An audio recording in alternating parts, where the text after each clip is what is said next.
you have to require their presence, Mr. Chair, because I can only surmise with their absence that they don't want their statements that they have given before the House of Representatives to be debunked before this body, Mr. Chair.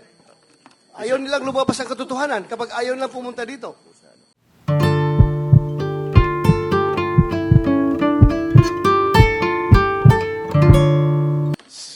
Senator Cynthia Villar said that she will no longer deliver an opening statement. So I gave her time to you, actually, Senator BG. So.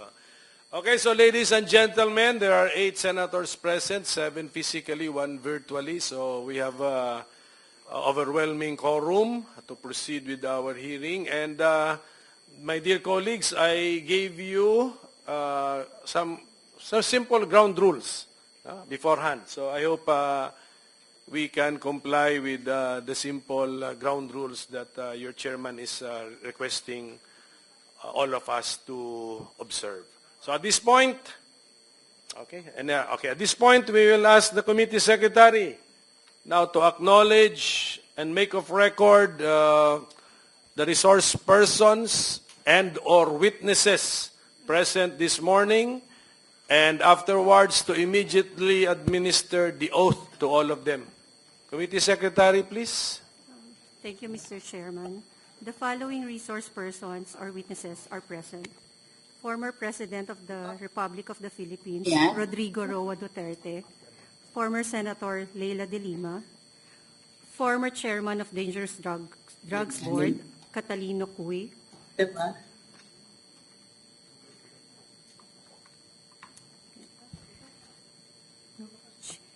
Chief of Hospital, DOH Drug Abuse Treatment and Rehabilitation Centers, Dr. Jose Liabres. From DSWD, Kevin Bumagat. Chairperson of Commission on Human Rights, Attorney Richard Palpal Latok. Retired General Romeo Karamat Jr., Inspector General of Internal Affairs Service, Attorney Brigido de Jesus Dulay. Lieutenant Colonel Jovi Espenido. From Davao City Police Office, Colonel Lito Patay. From PNP Drug Enforcement Group, Colonel Hector Grijaldo. Also present is Major Emil Garcia. Former PNP Chiefs, Retired General Archie Francisco Gamboa, Retired General Debold Sinas, Retired General Vicente D. Danao, former PIDEA Director General Aaron Aquino, former Presidential Legal Counsel and Presidential Spokesperson, Attorney Salvador Panelo, former Chairman of Presidential Anti-Corruption Commission, Mr. Greco Belhica, former Mayor of Iloilo City, Jed Patrick Mabilog, Chairman of Free Legal Assistance Group, Attorney Jose Chel Diokno, founder of Program Paghihilom, Father Flaviano Villanueva, widow of Joselito Gonzalez, Miss Cristina M. Gonzalez, representative of the parents of Kian Santos, Mr. Randy De Los Santos. That's all, Mr. Chair. Can we proceed with the administration of the oath? Mr. Chair, Wait a minute, please. before we administer the oath, may we know if Kerwin Espinosa was invited? Sige, ganito muna. Let's administer the oath to all those present, and then let's now inventory who we invited and did not appear. Yung pang gawin natin. Sige. Thank you, Mr. Chair. Please administer the oath. Kindly stand up to all our resource person. Kindly raise your right hand. Do you solemnly swear to tell the truth, the whole truth, and nothing but the truth in this proceeding? For the record, Mr. Chair, everyone answered in affirmative. Thank you. Maraming salamat po sa inyo lahat. Okay, Committee Secretary, may mga tanong din kami. Sino ang ating inimbitahan na hindi naman pumunta ngayong umaga? We invited retired Colonel Royina Garma. She sent a request to allow her to avail of the granted medical leave furlough approved by the Honorable Quad Committee. Sige, And- next, sino pa? Yes. We also invited Edilberto Leonardo, but currently he is infected with COVID-19. We also invited Gerardo Padilla, but we did not get any reply. Padilla, sir, former director of the Directorate for Reformation. But he got our invitation. Is that confirmed?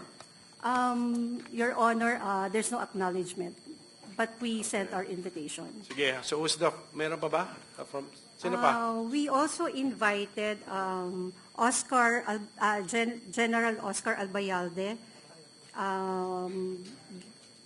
former PNP Chief Guillermo Eleazar, and also General Leonardo Carlos.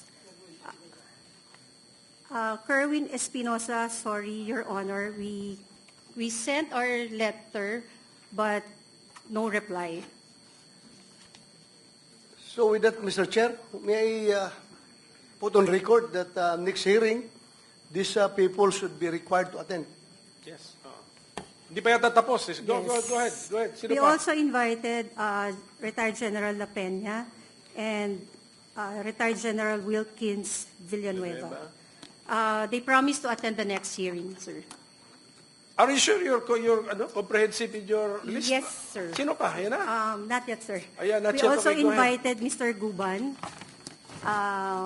However, he just received the letter today, and he is under the custody of House of Representatives. And then we also invited Mr. Kerwin Espinosa.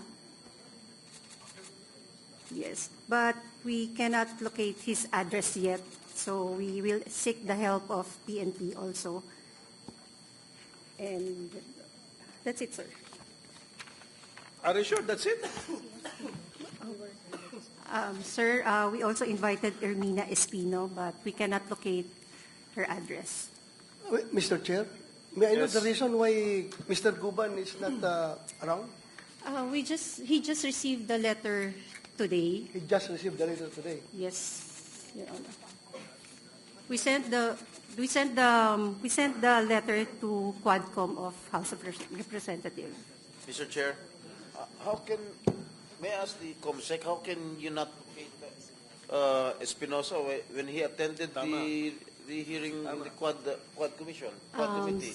Your Honor, we asked the Quadcom Committee Secretary for his address, but he did not reply.